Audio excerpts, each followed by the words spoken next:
अस्सलामुअलैकुम नाजरीन, आप देख रहे हैं सियासत टीवी और प्राइम टाइम न्यूज़ बुलेटिन में आप सभी का खैर मकदम है। मैं हूं नाजिमा। सबसे पहले नजर हेडलाइंस पर। ईद के लिए नमाजियों की तादाद महदूद करने की मांग पर इलाहाबाद हाईकोर्ट बरहम। संभल इंतजामिया को नाअहली पर इस्तीफा देने का मशवरा। मुल्क में एलपीजी का बहरान, सिलेंडर के लिए लाइन में लगे 2 लोगों की मौत। उत्तर प्रदेश में अफरा तफरी। घबराहट में खरीदारी, तेलंगाना में एलपीजी बुकिंग सिस्टम मफलूज। एलपीजी डिस्ट्रीब्यूशन सेंटर्स पर सरगर्मियां दरहम बरहम। अमेरिका और इसराइल की तायीद पर असद ओवैसी ने मोदी को बनाया तनकीद का निशाना। मोदी के दौरे इख्तिदार में खारिजा पॉलिसी की तब्दीली को मुल्क के लिए तबाहकुन करार दिया। रियासत भर में एसएससी के सालाना इम्तिहानात का आज से आगाज। 16 अप्रैल तक जारी रहेंगे इम्तिहान। इंतजामिया की जानिब से सख्त इंतजामात। डीजीपी तकरीरी मामले में तेलंगाना और एपी के खिलाफ तौहीन अदालत की कार्रवाई खत्म। सुप्रीम कोर्ट के अहकाम, अहम ओहदों पर तकरार का इख्तियार हुकूमत को होना चाहिए। तेलंगाना में 1,29,00,000 एलपीजी घरेलू सारिफीन को सरबराही में कोई रुकावट नहीं। चीफ सेक्रेटरी रामकृष्ण राव का आला सतही इजलास। डिस्ट्रीब्यूटर्स के जरिए बिला वक्फा सरबराही, ब्लैक मार्केटिंग पर पुलिस की कड़ी नजर। मीर चौक पुलिस स्टेशन हदूद में आमिर नामी शख्स का कत्ल, इलाके में कशीदगी। और नमाज तहज्जुद के वक्त मस्जिद के करीब बरकी सब स्टेशन में भयानक आग। 7 गुंबद इलाके में एक बड़ा हादसा टल गया। हेडलाइंस आपने देखी, अब पेश है खबरों की तफसील। रियासत में मुख्तलिफ डिस्ट्रीब्यूशन पॉइंट्स पर घबराहट में पकवान गैस की खरीदारी में भारी इजाफा दर्ज हुआ, जिसके नतीजे में बुकिंग सिस्टम ने काम करना ही बंद कर दिया। तेलंगाना एलपीजी डिस्ट्रीब्यूटर्स एसोसिएशन के सदर जगन मोहन रेड्डी के मुताबिक ऑर्डर्स में अचानक इजाफे की वजह से डिस्ट्रीब्यूशन नेटवर्क मफलूज हो गया और रियासत में कई एलपीजी डिस्ट्रीब्यूशन सेंटर्स पर सरगर्मियां दरहम बरहम होकर रह गई हैं। रियासत के चीफ सेक्रेटरी रामकृष्ण राव ने आला सतह इजलास में तेलंगाना में एलपीजी की तलब और सरबराही का जायजा लिया। उन्होंने रियासत के 1,29,00,000 सारिफीन को बिला वक्फा एलपीजी सिलेंडर्स की सरबराही का तयक्कुन दिया। चीफ सेक्रेटरी ने oil company, civil supplies department के अहदेदारों के साथ इजलास मुनक़िद करते हुए मुल्क के मुख्तलिफ इलाकों में एलपीजी बहरान के तेलंगाना पर असरात का जायजा लिया। रामकृष्ण राव ने अहदेदारों को हिदायत दी कि सिलेंडर्स की ब्लैक मार्केटिंग को रोकने के लिए चौकसी इख्तियार की जाए और रियासत भर में एलपीजी की बर वक्त सरबराही को यकीनी बनाया जाए। चीफ सेक्रेटरी ने शहरी और देही इलाकों में एलपीजी सरबराही का जायजा लिया। उन्होंने स्टॉक की बरकरारी और सिलेंडर्स के बर वक्त ट्रांसपोर्टेशन को यकीनी बनाने की भी हिदायत दी।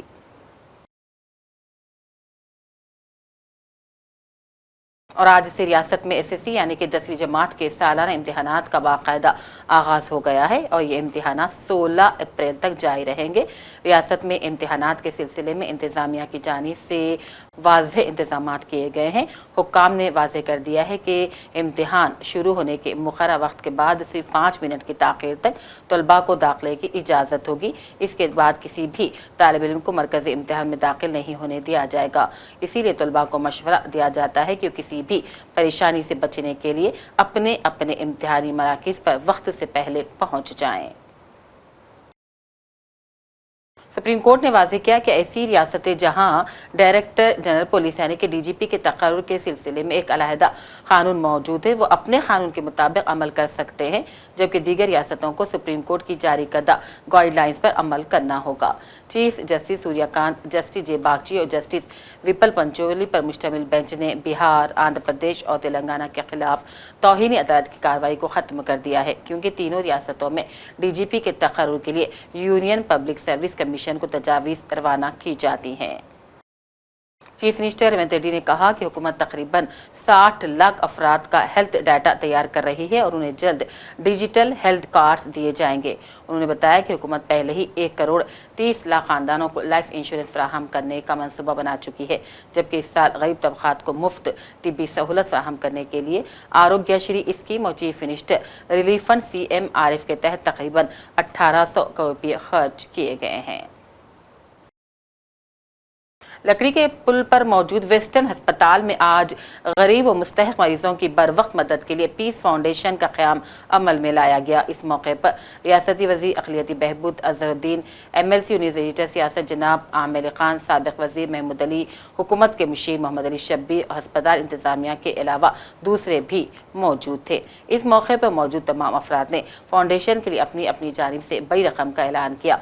मौजूदा ज़माने में क्योंकि महंगा इलाज से परेशान मरीजों के लिए ये फाउंडेशन एक बड़ी राहत बन रही है।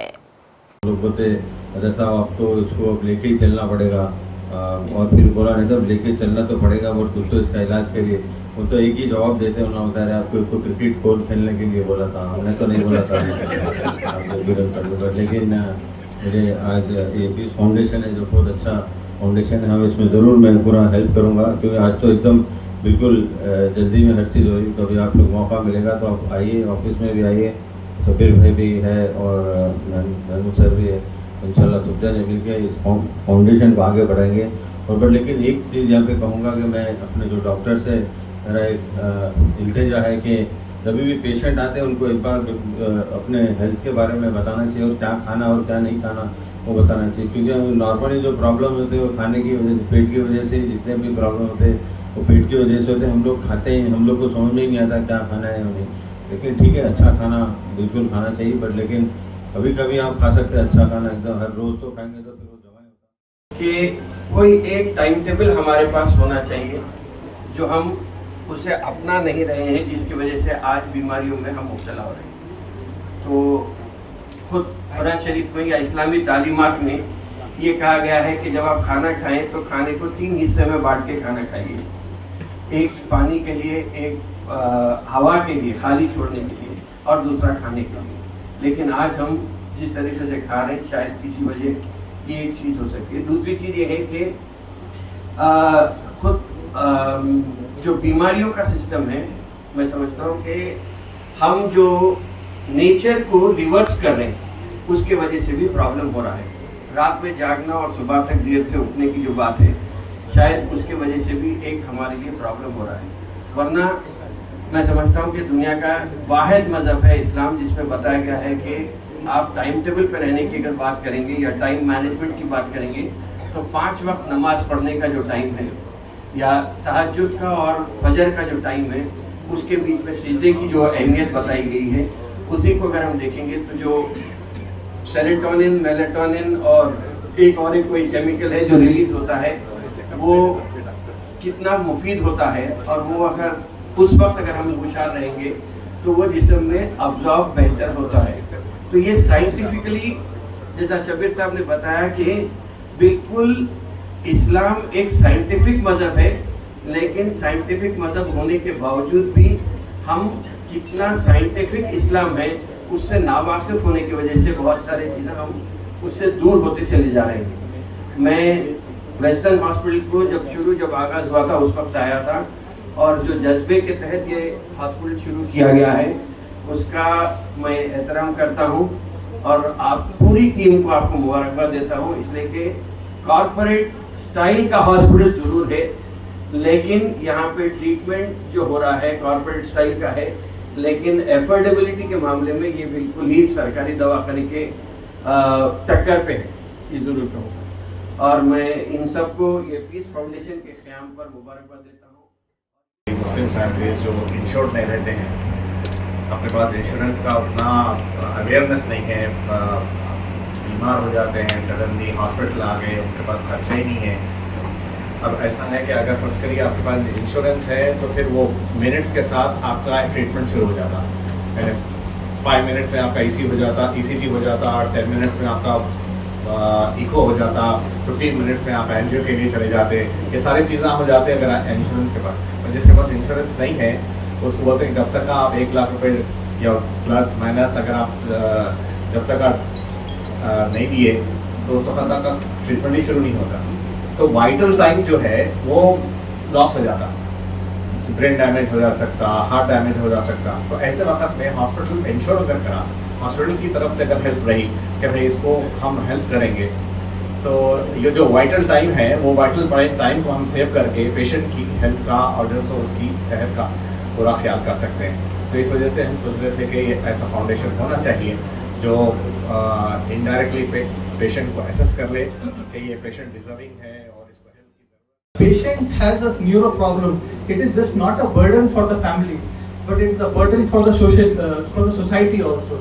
एक ब्रेड अर्नर है जो खानदान का सबसे कमाने वाला है, उसको अगर सपोज फालिज हो जाता है तो वो सिर्फ एक सोशल प्रॉब्लम बन जाता है, वो लॉन्ग टर्म ट्रीटमेंट रहता है और फिर वो काम को जाने के लिए मुश्किल हो जाता है, जो फैमिली को देखना पड़ता है। इस वक्त भी दवाखाने में ऐसे पेशेंट्स एडमिटेड है जो सिर्फ एक एक्सीडेंट हुआ था, अब उनके एक 6 मंथ से उनके फैमिली सिर्फ स्ट्रगल कर रहे हो, 6 मंथ्स नहीं है, फिर वो मैनी ईयर्स के लिए होता है। तो हम लोग ये सोचे थे कि एक फाउंडेशन हो, अब यहाँ पर अपने अपने लेवल पे लोग कंट्रीब्यूट कर दे रहे हैं, तो एक फाउंडेशन हो जो एकदम टोटली ट्रांसपेरेंट हो और एक हेल्प अ पेशेंट बोल के हम स्टार्ट करना चाह रहे थे, तो करेक्ट करने। यहाँ पे जिस तरीके से अपोलो केयर AEG हॉस्पिटल के जो डॉक्टर्स हैं, सुपर स्पेशल डॉक्टर्स सब मिलकर हैं, लेकिन उन्होंने बता रहे थे कि पेशेंट्स हमारे पास आ रहे हैं, गरीब पेशेंट्स हैं, उनका इलाज तो हम कर सकते हैं लेकिन इमीडिएटली उनको ट्रीटमेंट के लिए कुछ कॉस्टली मेडिसिन होना पड़ता है, कुछ जो सो इन्वेस्टिगेशन करने के लिए, टेस्टिंग करने के लिए पैसा होना पड़ता है, वो मरीज़ के पास नहीं होता है। जबकि ये इलाज जो इन्होंने कर रहे हैं वो अपोलो में करो तो अगर वो 1 लाख कहते हैं 10,000 में हो रहा, लेकिन 10,000 भी नहीं है वो पेशेंट के पास। तो एक पीस फाउंडेशन कायम करके अगर ऐसे पेशेंट्स आ जाएं तो हॉस्पिटल कुछ, डॉक्टर कुछ, पीस फाउंडेशन से कुछ उस बेचारे को माली मदद देकर उसकी जान बचाने में आसान हो, ये इनका कॉन्सेप्ट था। उसके लिए जब ये प्रपोज़ल आया तो मैंने भी कहा कि वो शानदार प्रपोज़ल है, क्योंकि रेनबो हॉस्पिटल और केयर, उसमें मैं रेनबो के अंदर मैं भी बोर्ड में मेंबर हूँ, तो मुझे मालूम है कि कैसा वो लोग हासिल करके करते हैं। तो हम लोग भी एक अच्छा है, चैरिटी है, ताकि सही वक्त के ऊपर दवा मिलना, वक्त के ऊपर इन्वेस्टिगेशन होना, थोड़ा सा लेट होने से अभी डॉक्टर मतीन साहब बता रहे थे कि वो कोमा में चले जाता, तो अर्जेंट जब करने का है तो पैसा होना, उसके साथ जो पेशेंट लाने वाले हैं उनके पास भी पैसा नहीं है। तो ये अच्छा स्टेप है, हर एक को इसकी मदद करना चाहिए। आप लोगों से भी गुजारिश है कि चैरिटी के तौर पर जो भी हो सकता है इसके अंदर। दिन ब दिन बढ़ती महंगाई और फिर ईंधन की कीमतों में इजाफे से परेशान ऑटो ड्राइवर्स ने हमा वक्त हुकूमत से मांग की थी कि वो किरायों में इजाफा करे ताकि उन्हें सहूलत मिल सके, ताकि महंगाई से छुटकारा हासिल कर सके। लेकिन हुकूमत ने कभी भी ऑटो ड्राइवर्स की मांग को पूरा नहीं किया। ऐसे में अब ऑटो ड्राइवर्स बंधवा एसोसिएशन ने खुद किराए में इजाफे का ऐलान कर दिया। इस एसोसिएशन के सरबरा इनायत अली ने मीडिया से बातचीत की और खासकर सियासत टीवी से बात करते हुए ऑटो ड्राइवर्स के मसाइल और इनके हल और किरायों में इजाफे के बारे में तफसीली बातचीत फ्राहम की। ऑटो ड्राइवर को 2012 से ऑटो ड्राइवरों का रेट नहीं बढ़ा, 11 रुपये किलोमीटर और 20 रुपये मिनिमम के हिसाब से था। उसको बढ़ाने के लिए 12 कोशिश की गई और हमेशा प्रेडिक्शन दिए गए। उस वक्त पेट्रोल का रेट 30 रुपये था, आज 105 रुपये हो गया। गैस का रेट उस ज़माने में 20 रुपये से शुरू हुआ और आज वही गैस को आज 90-95 रुपये अब हाल ही में बंद होने के बाद 6-6 घंटे ठहरने के बाद गैस मिलती है। उसके अंदर किराया कब कमाएगा, कब चलाएगा, ऑटो ड्राइवर कब खाएगा, कब अपने घर को ले जाएगा। इसके लिए टैरिफ के लिए लगातार कोशिश के बाद ILW अपने तरफ से टैरिफ जारी कर रही है कि अब ऑटो ड्राइवर्स के मिनिमम इस लेवल से 50 रुपये मिनिमम और 20 रुपये किलोमीटर के हिसाब से होगा। और इसी के साथ पूरा एक टैरिफ जारी करे गए हैं कि 50 किलोमीटर पे 800 रुपये आखिर पे लेंगे। नाइट में इसी का 0.5% जो बढ़ के होता है उसी हिसाब से लेंगे। तो मैं चाहूँगा कि ये टैरिफ हर ऑटो ड्राइवर के पास होगा। और आवाम से मेरी गुजारिश ये है कि आप तमाम जानते हैं ऑटोओं का रेट बढ़ चुका है। ओला, उबर, रैपिडो पोर्टल पे बुक कराने के बावजूद आप लोगों को ये टैरिफ का रेट देना पड़ेगा, तो ही ऑटो ड्राइवर ऑटो चलेगा। उससे बहस करके या नहीं देता हूँ या बंद कर देता हूँ तो आपकी मर्जी के ऊपर रहेगा, मगर ऑटो ड्राइवर इसी रेट के ऊपर चलेगा। ये हमारा अंतिम फैसला है, क्योंकि ये रेट जो है पूरे अदर स्टेट्स की पूरा कंपैरिजन करके लगाया गया है, क्योंकि हर स्टेट में रेट बढ़ चुका है। हमारी बेहिस सरकार। वक्त हो चला है एक ब्रेक का। अपनी परेशानियों को दूर करें। खुदा ने परेशानियों को दूर करने का अहम रास्ता जवाहरात यानी कि पत्थरों की ताकत में रखा है। बिजनेस के मसले, जॉब नहीं मिल रहा है, दौलत नहीं आ रही है, बीमारियां पीछा नहीं छोड़ रही है, बच्चों के मसले, मियाँ बीवी के मसले, एक परेशानी जाती नहीं कि दूसरी आ जाती है। डॉक्टर निसार के 25 साल तजुर्बे और पत्थरों के महारत के जरिए परेशानियों का हल पाएं। राशि स्टोन्स इंडिया पर आएं और अपने प्रॉब्लम्स को दूर करवाएं और अपनी जिंदगी को असली जवाहरात की ताकत से बदलें। एक कॉल 9912041041 पर करें और कामयाबी हासिल करें। हमारा पता है Rashi stones India, the Leela hotel के पीछे, road number 3, Banjara hills, Hyderabad. Break के बाद एक बार फिर आपका खैर मकदम है। कपड़ा बैंक में माह रमज़ान के मौके पर ज़रूरतमंद और मुस्तहिक़ीन में कपड़ों की तकसीम की गई। इस मौके पर बेतदाद में ज़रूरतमंद अफराद कपड़ा बैंक पहुंचे और नए कपड़े हासिल किए। लोगों ने इस इक़दाम की सताइश की और दुआओं से नवाजा। इस मौके पर जनाब इफ्तिखार हुसैन, सेक्रेटरी फैज़-ए-आम ट्रस्ट मौजूद थे और अपने हाथों से ज़रूरतमंदों में कपड़े तकसीम कर रहे थे। इन्हीं के साथ मोहम्मद आज़म थे, जिन्होंने इस खिदमत में भरपूर हिस्सा लिया और तकसीम के काम में ताउन भी किया। वाज़ेह है कि ये कपड़ा बैंक गुज़िश्ता 9 सालों से इदारे सियासत, फैज़-ए-आम ट्रस्ट और हेल्पिंग हैंड्स की निगरानी में चलाया जाता है। इस मौके पर कपड़ा बैंक के मैनेजर शेख अकरम ने बताया कि माह रमज़ान के इस मुक़द्दस महीने में इस बैंक की जानिब से ख़ुसूसी तौर पर नए कपड़ों की तकसीम का अहतमाम किया जाता है, ताकि गरीब और ज़रूरतमंद अफराद भी ईद की खुशियों में शरीक हो जाएँ। देते हैं जो जिसके कपड़ों की ज़रूरत है, तो यहाँ का सिस्टम है कि आप लोग जो ज़रूरतमंद है, जिसको कपड़ों की ज़रूरत है, वो अपना आधार कार्ड जमा कराएगा और उसको और उसकी फैमिली को, किसी भी फैमिली मेम्बर को कपड़े दिए जाएंगे महीने में एक बार। और कपड़े भी हम बहुत ही इज्जत और एहतराम के साथ देते हैं कि हमारे पास जो पुराना डोनेशन, जो लोग डोनेशन देते हैं, उसको हम साफ़ सुथरा करके एक अच्छी शक्ल में ला के इसको हम पैक करके जमा करके जो साइज़ वाइज है, जिसकी साइज़ आता है वो देते हैं। ये रमज़ान तक ही नहीं है, इंशाल्लाह अगर आप ज़रूरतमंद है, आपको इस कपड़ों की ज़रूरत है, तो आप रमज़ान के बाद भी आके अपने लिए या घर वालों के लिए कपड़े ले सकते हैं। और यहाँ आप लोग को बुला के आप एक मजमा बना के देने का हमारा मकसद ये नहीं है कि, बिल्कुल भी नहीं है कि आप लोग को एक तमाशा बना के दिया जाए कपड़ा, क्योंकि हमारा मकसद यही है कि कपड़ा बैंक के बारे में आप लोग को मालूम हो कि कपड़ा बैंक क्या काम कर रहा, कैसा काम कर रहा। तो ये इस वजह से आप लोग को यहाँ पर बुला के दे रहे, वरना हमसे बहुत ज़्यादा बस्ती में जाके या फिर हैदराबाद के अलावा जो बिहार डिस्ट्रिक्ट विलेजेस है, वहाँ पर भी कपड़ा बैंक की खिदमत का सिलसिला जारी है।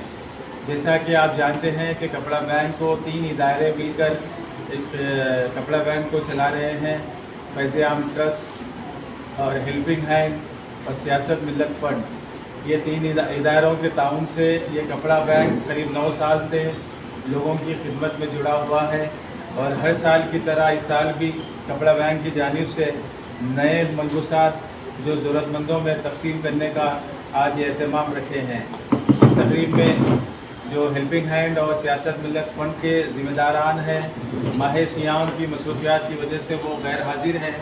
सेक्रेटरी फैज़-ए-आम ट्रस्ट जनाब इफ्तिखार हुसैन साहब इस तकरीब में मौजूद है, क्योंकि अक्सर जनाब की मिजाज में ये कैफियत है कि हर वो काम में वो रहना चाहते हैं, क्योंकि एक तसल्ली बख्श मामला होता है और लोगों को देते हुए और उनकी खिदमत करते हुए।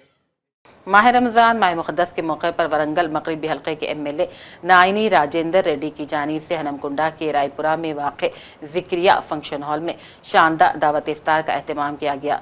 तकरीब में रियासती हज कमेटी के चेयरमैन सैयद गुलाम अफजल बियाबानी, अलमारूफ खुसरो पाशा, MLC बसवा राजू सारैया, कोडा चेयरमैन वेंकटराम रेड्डी, मेयर सुधारानी ने शिरकत की। इस मौके पर खुसरो पाशा ने रमज़ान और रोज़ों की अहमियत बयान की और खुसूसी दुआ की, जबकि प्रोग्राम के इंतजामात यूनिकॉर्न कूलर्स के मालिक इस्माइल शमसी खादी की निगरानी में अंजाम पाए।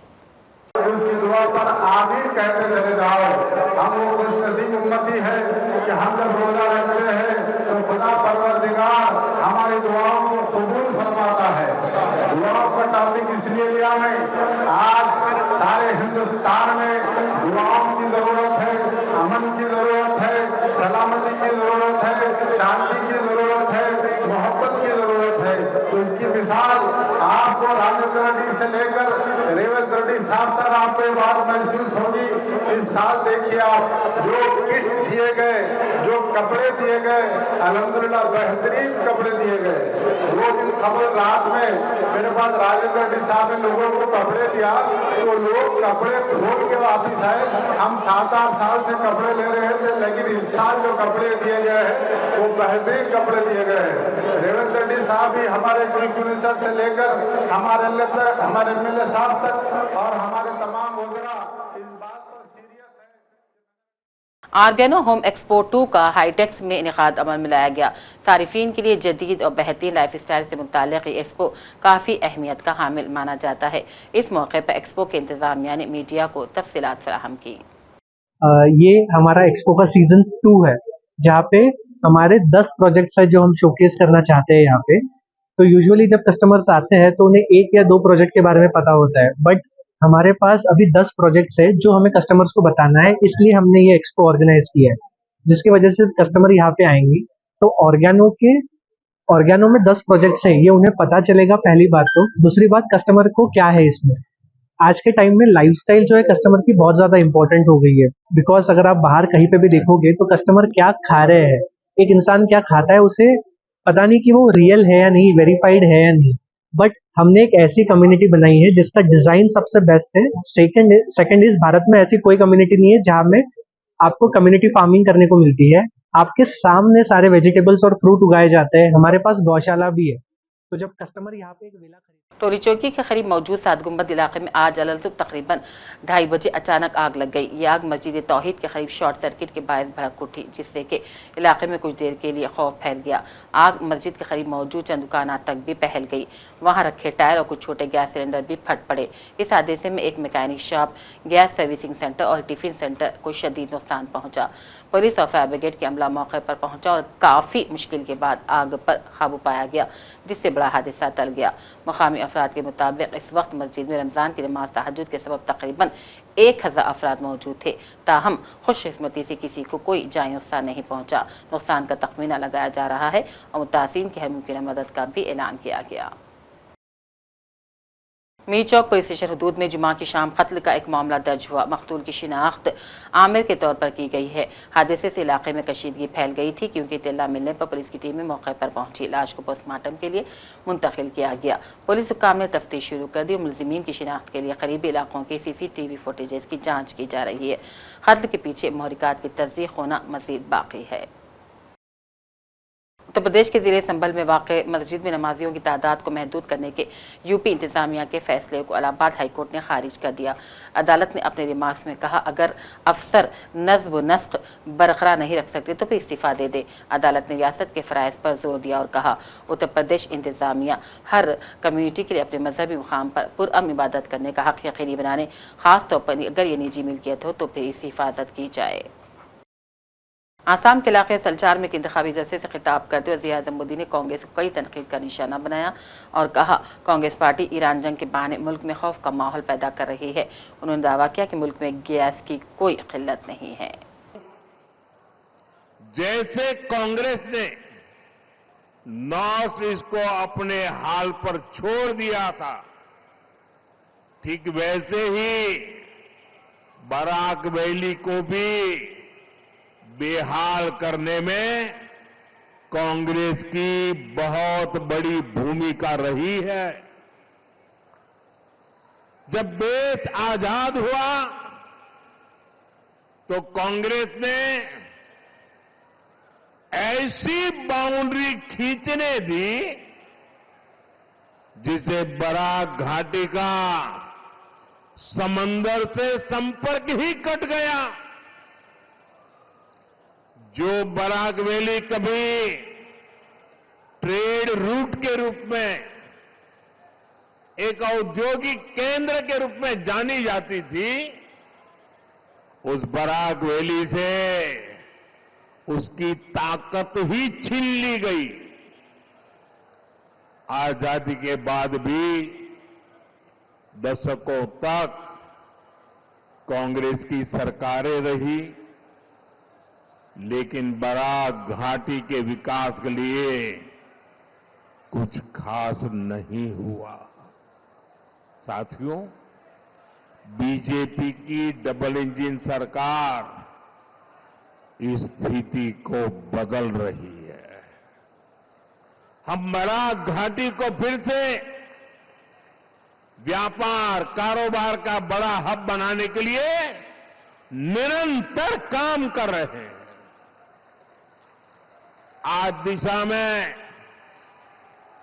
इस दिशा में एक बहुत बड़ा और अत्यंत महत्वपूर्ण कदम उठाया जा रहा है। आज करीब मुल्क की कई रियासतों में एलपीजी सिलेंडर्स के लिए अफरा तफरी मची हुई है। उत्तर प्रदेश के कानपुर, फर्रुखाबाद, इटावा, उन्नाव समेत कई अजला में एलपीजी सिलेंडर की किल्लत तेजी से बढ़ रही है। लोग कई घंटे एजेंसी के बाहर कतार में खड़े कर खाली हाथ लौट रहे हैं। इस दौरान फर्रुखाबाद में गैस लेने के लिए घंटों लाइन में खड़े लोगों को भीड़ के दरमियान एक बुजुर्ग की मौत हो गई, जबकि कानपुर में भी सिलेंडर के लिए लाइन में खड़ा एक शख्स बेहोश होकर गिर पड़ा। तो वहीं गैस सप्लाई करने वाले एजेंसियों पर अफरा तफरी फैली हुई है। लोग सुबह से ही लाइनों में लगकर अपनी बारी का इंतजार करने पर मजबूर हो रहे हैं। गैस की किल्लत का सामना कर रहे हिंदुस्तान को आज बड़ी राहत भरी खबर मिली। ईरान ने हिंदुस्तान को अब नहर से होकर 2 एलपीजी टैंकर ले जाने की इजाजत दे दी।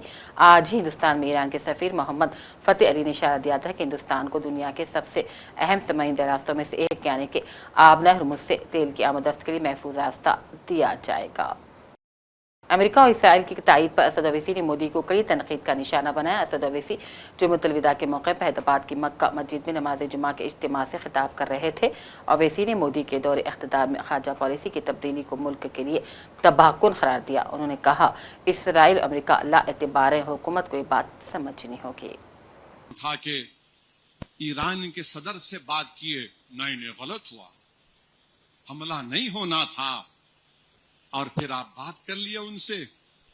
आप बताइए भारत क्यों ऐसा कर रहा है? आप मजम्मत करो ईरान पे हमला हुआ, आप मजम्मत करो जो दोहा में, दुबई में, बहरेन में, कुवैत में हुआ। आप क्यों जाकर ट्रंप और नेतन्याहू के साथ बैठ गए? क्या ये हमारी फॉरेन खारजा पॉलिसी है? हम न्यूट्रल थे 80 साल से, हमने हमेशा फलस्तीनियों की ताईद में भारत खड़ा रहा।